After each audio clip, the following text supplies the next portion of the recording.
किसी नगर में हरिदत्त नाम का एक ब्राह्मण निवास करता था। उसकी खेती साधारण ही थी, अतः अधिकांश समय वह खाली ही रहता था। एक बार ग्रीष्म ऋतु में वह इसी प्रकार अपने खेत पर वृक्ष की शीतल छाया में लेटा हुआ था। सोए सोए उसने अपने समीप ही सर्प का बिल देखा। उस पर सर्प फन फैलाए बैठा था। उसको देखकर वह ब्राह्मण विचार करने लगा कि होन हो, यही मेरे क्षेत्र का देवता है। मैंने कभी इसकी पूजा नहीं की, अतः मैं आज अवश्य इसकी पूजा करूंगा। यह विचार मन में आते ही वह उठा और कहीं से जाकर दूध मांग लाया।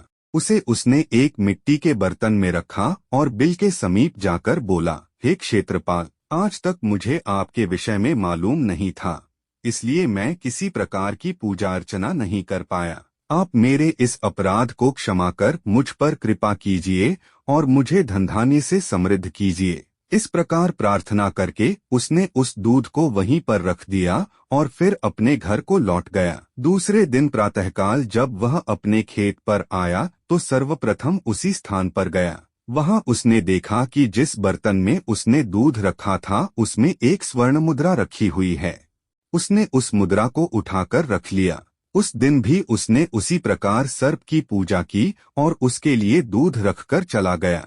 अगले दिन प्रातःकाल उसको फिर एक स्वर्ण मुद्रा मिली। इस प्रकार अब नित्य वह पूजा करता और अगले दिन उसको एक स्वर्ण मुद्रा मिल जाया करती थी।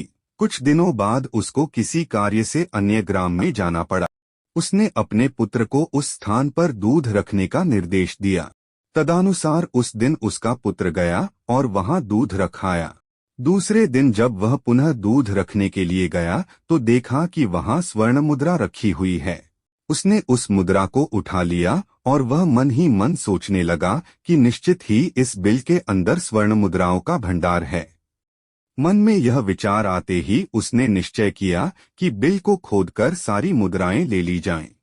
सर्प का भय था, किंतु जब दूध पीने के लिए सर्प बाहर निकला तो उसने उसके सिर पर लाठी का प्रहार किया। इससे सर्प तो मरा नहीं और इस प्रकार से क्रुद्ध होकर उसने ब्राह्मण पुत्र को अपने विषभरे दांतों से काटा कि उसकी तत्काल मृत्यु हो गई। उसके संबंधियों ने उस लड़के को वहीं उसी खेत पर जला दिया।